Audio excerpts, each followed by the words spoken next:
So, Claudelle, thank you very much for making time for the future, for your insights into the future of leadership.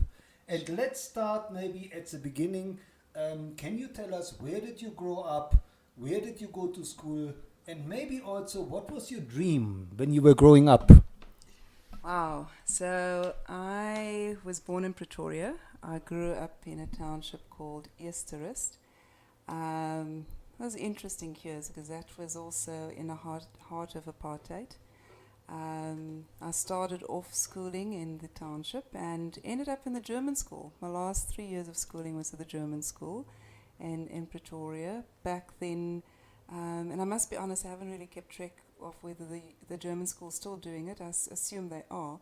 But what they used to do was to go into the township and find the brightest students and take them into German classes in the afternoons. So Tuesdays and Thursdays, the bus would come and collect us, and we would go and learn German.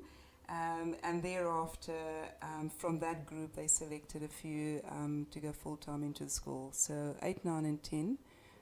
Sorry, I still speak in standards. What is that now? In terms of grades, so it would have been 10, 11, 12, right? I was at the German school, and then I moved on to Wits for my first degree. Thereafter, I did a 3-year business management diploma and moved on to my master's in business leadership, and then my doctoral through the University of Johannesburg. So from a schooling perspective, that would have been the path. As a child, I think growing up in South Africa, a lot of it has been shaped by the circumstances, the context within South Africa. So, as you grew up, what were the sources of influence that shaped your thinking and maybe shaped your thinking on leadership? Okay, so I forgot to answer one of your questions earlier on, and you asked what I wanted to do first, right? So I was trying to think, what he asked me another question, what was it? So my very, very, very first career choice was, wait for it, to be a missionary. I wanted to save the world, and I guess where I am now, you can still see remnants of that, very interested in where the world's going and how we can save humanity. But leadership, I think, maybe would have started right in childhood with being the eldest child. I blame my parents for my overdeveloped sense of responsibility. As the eldest, you must always take responsibility for your siblings. And there were different opportunities that presented themselves where one was shaped. And I guess leadership, for me, over time had culminated into the understanding of it's all about responsibility. It is being able to stand for what is right in those difficult times. It's about making those difficult decisions and taking people with you. Leadership is not position, and I think a lot of people misunderstand that. The fact that you are in a position of management or in a position where you have been given responsibility does not mean that you're exercising leadership. Now, would you say there was a turning point in your life that changed your outlook on leadership and maybe your outlook on life? I would think that where the penny dropped for me, that leadership is fundamentally important, was I was in an organization, I'd say about my third job. Organization went through significant changes, and I watched the impact on the people. The organization, typically what happens is we look at taking the organization from A to B, looking at the change very mechanistically, without looking at the impact on the people and just the devastation that it caused for so many people. I started to reflect more and more on what does leadership mean, and how do you lead without taking the people into consideration? And that for me was a switch that went on in terms of, do you see yourself as, can you take that responsibility that comes with the responsibility in terms of people's lives and people's emotions? And if you can't, then you shouldn't even begin to think of yourself in a leadership context. So what would you say is driving your leadership style today? What is driving you to get up every morning and to live up to your leadership role at the Institute? I'd say that at the core of everything, and it would include my leadership style, is purpose. And maybe it is conceited to think that you have a significant purpose within the greater context of the collective. But I believe that each one of us have a purpose in the collective, that your purpose also to a large extent determined by what it is that you have been given as an individual, in terms of your natural talent and skill, and the more you've been given, the greater the responsibility. So if I combine purpose and responsibility, that is what drives me to a large extent. I wake up in the morning because I understand the consequences that would be there if I don't do what I'm supposed to do. And I'm not talking about consequences for me.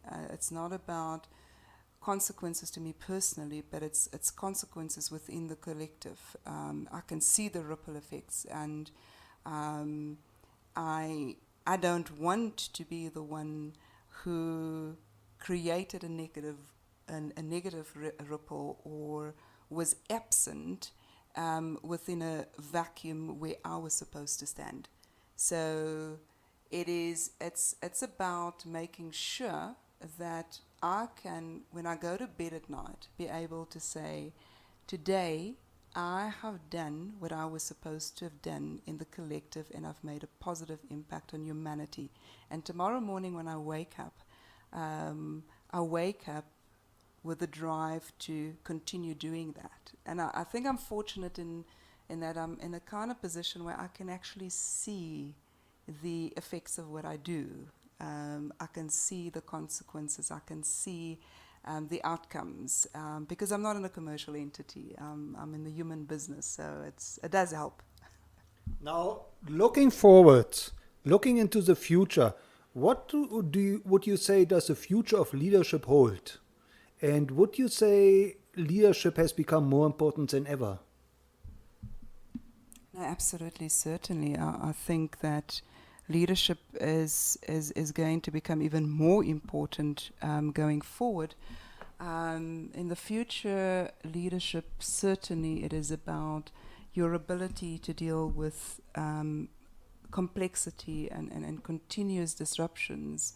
But I see a combination of factors that increase the complexity that leaders would need to deal with. So it's, on the one hand, you have the disruptions that come with technology driving that to a large extent, but also because of globalization and the more we have cross-border conversations, as we're learning from each other exponentially, it's everything is moving faster. So you've got to deal with more disruptions, everything being faster, a lot more ambiguity, because it's becoming increasingly more impossible to predict the future. the ability to steer into a future that is completely unknown and fearlessly going into it, and being able to hold on to your ability to work through situations as you encounter them, and know that it's like finding your way through a maze, and it's constantly like finding your way through a maze, and being comfortable with that. So if you want definitive answers in terms of what it is going to look like and what your strategy, how your strategy is going to unfold, you're not going to make it as a leader. And then you also need to deal with what the new generation brings, and that's increasing mobility. So you've got the shifts outside of the organization, you've got the shifts within the organization, you've got to keep all of that together. And then if I were to look at it, and I think those are more generic, general issues that leaders would have to deal with globally, but in the South African context, it is also about the ability to live in the present, move into the future, but also deal with the consequences of the past at the same time. Right, so I also think we're going to see an increase in the need for courageous leadership, being able to have the difficult conversations that we're going to need to have, and increasing focus on ethics, but the ability to deal with the ethical dilemmas. Right? So you've got the ethical dilemmas and the dilemmas on the social side, but technology also starts to bring new ethical dilemmas that we never had to think about before.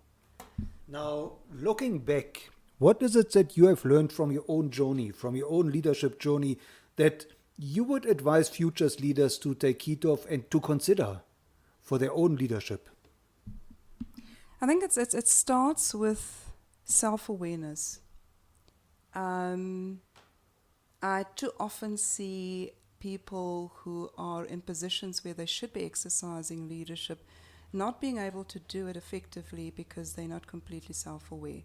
So you've got to be able to know how you operate and how the world perceives you and how you interact with the world, and what is the impact that you're making just by your mere presence, not just your actions.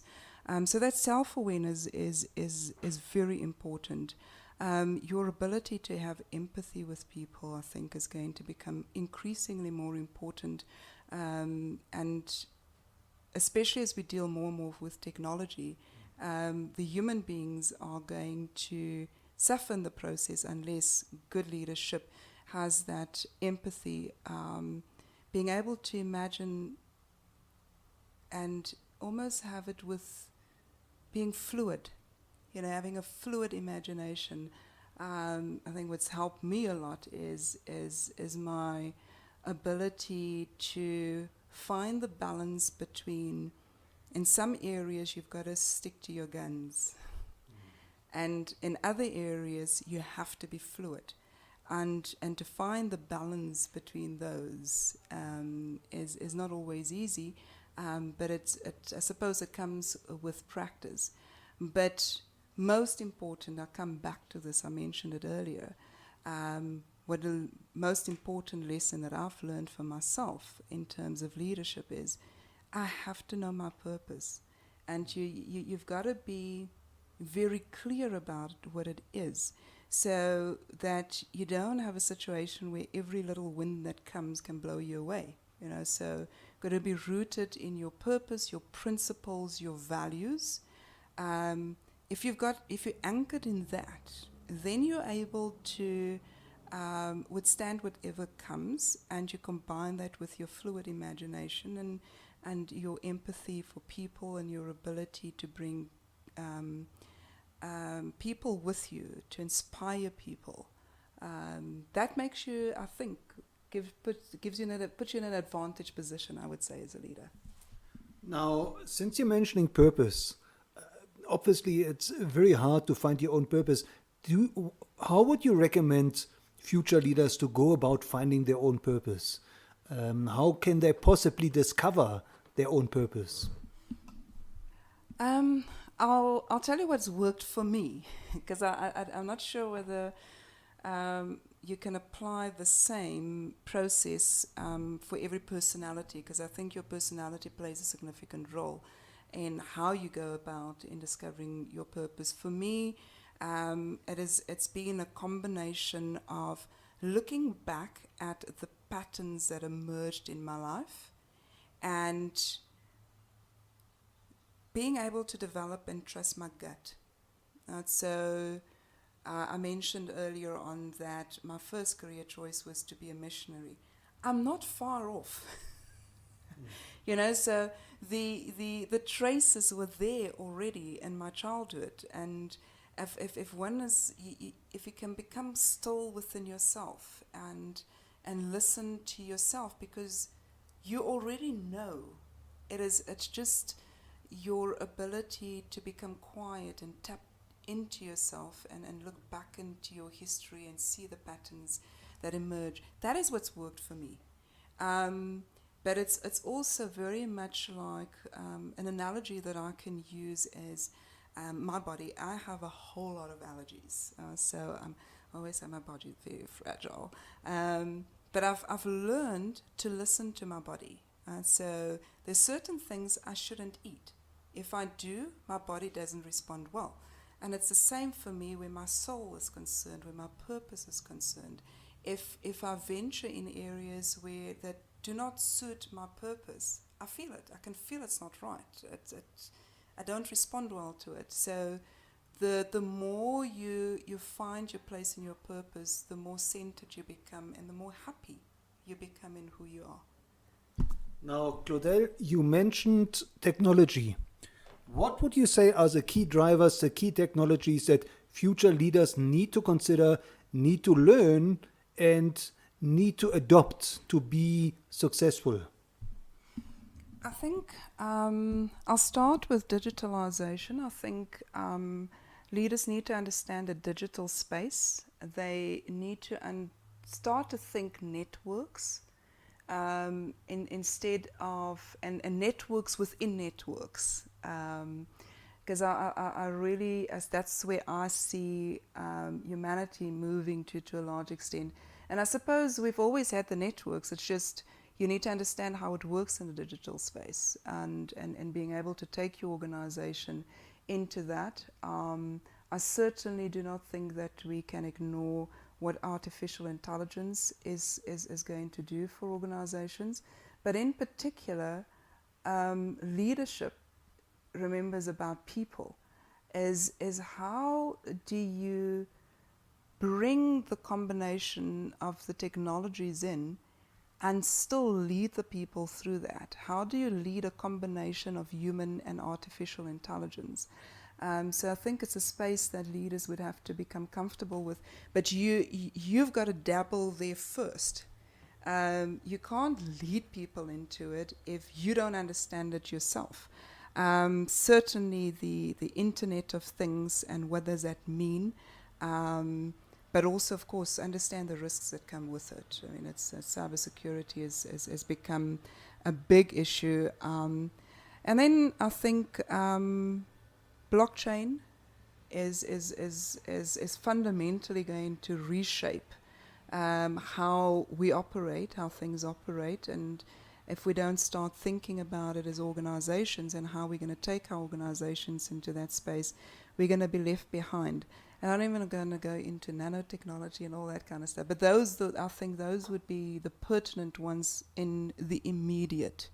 And when I'm saying future with a very light touch, because I think to a large degree we're living in the present and the future at the same time already. That is a very interesting aspect. Now, when you speak to future leaders, are there certain role models that you recommend them to follow or maybe to consider? And have there been any role models in your own life that have shaped your views on leadership? I learned over time that it is important that you don't try and find everything in one individual, because nobody has everything.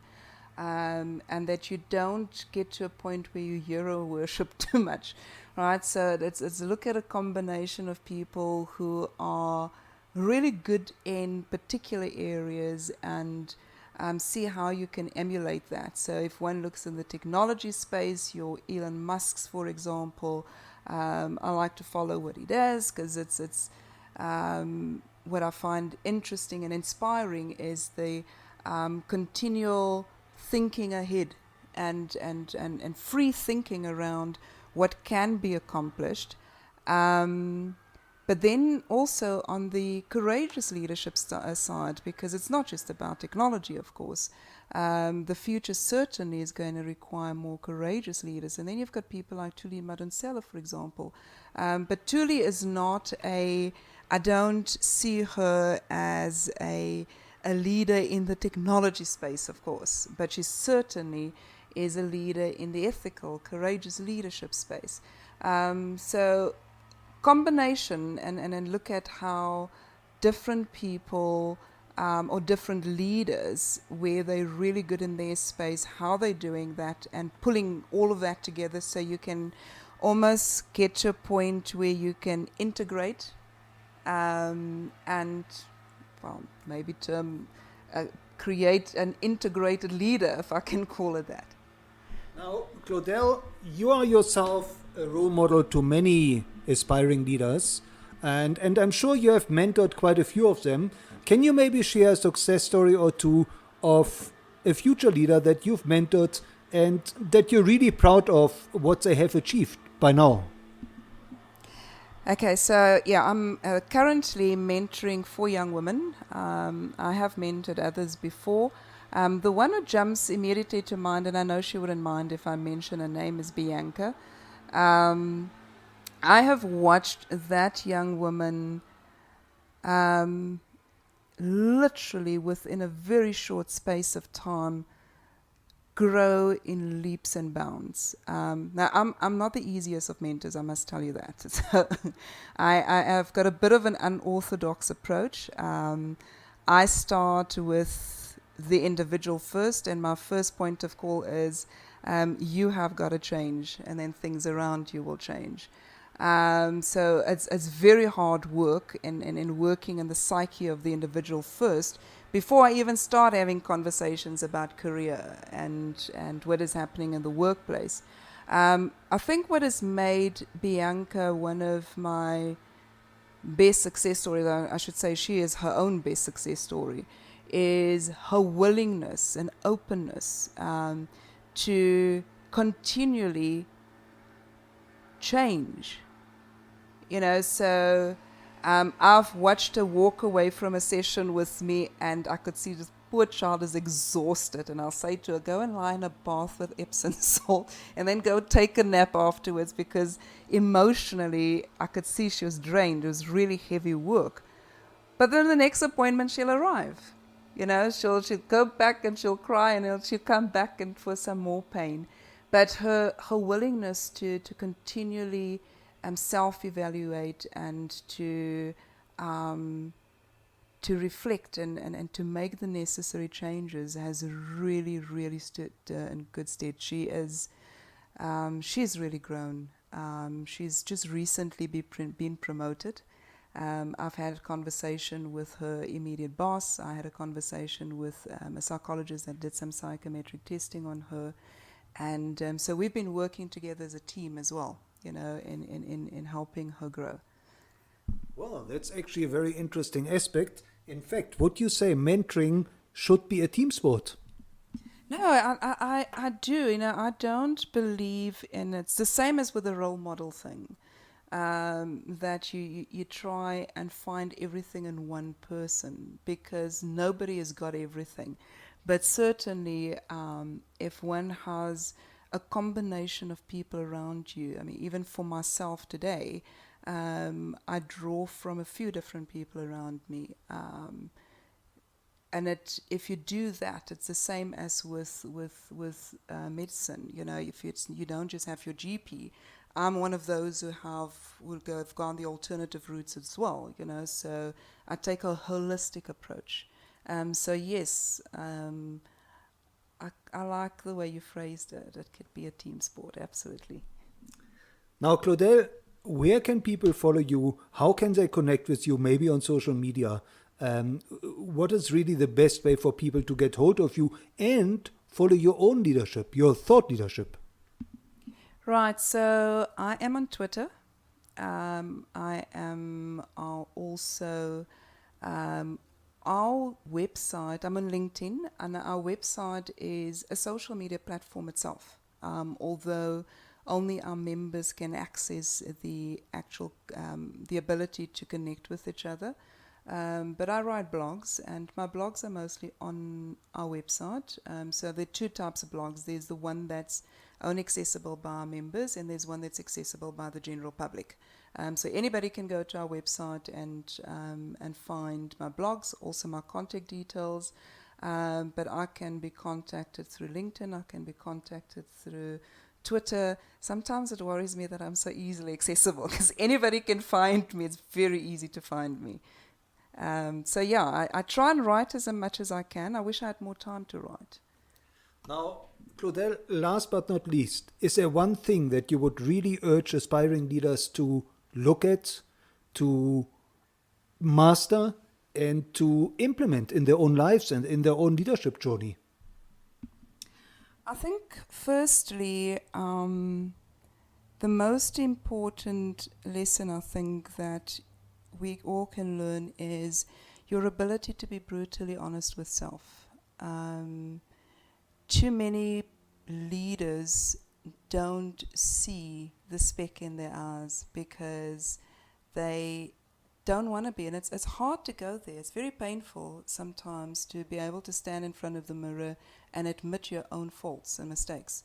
But you've got to start there to grow. It's the same as like being an alcoholic. You can't be cured until you admit to yourself you've got a problem.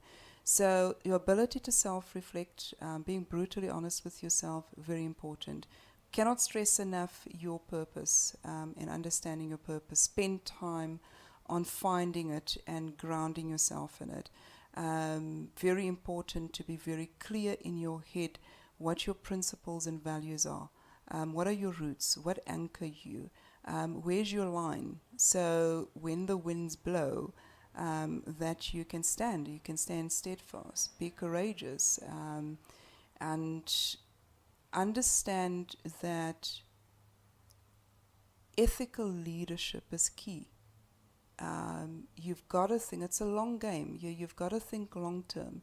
You've got to act ethically every day, and we all make mistakes. I've made my fair amount of mistakes in my life, but if you consciously, continually try to walk in courageous, ethical leadership, it will help you going into the future. And I think just maybe lastly, that you understand with absolute clarity that you're part of a collective. It's never just about you.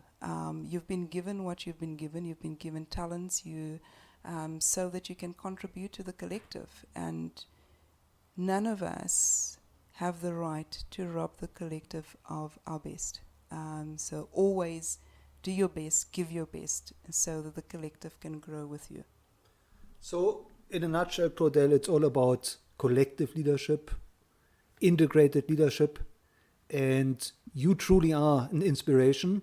And I hope that many future leaders will be able to learn from you, to be mentored by you, and to step in your footsteps of ethical and collective leadership. So thank you very much, and it was a great pleasure to have you on the show.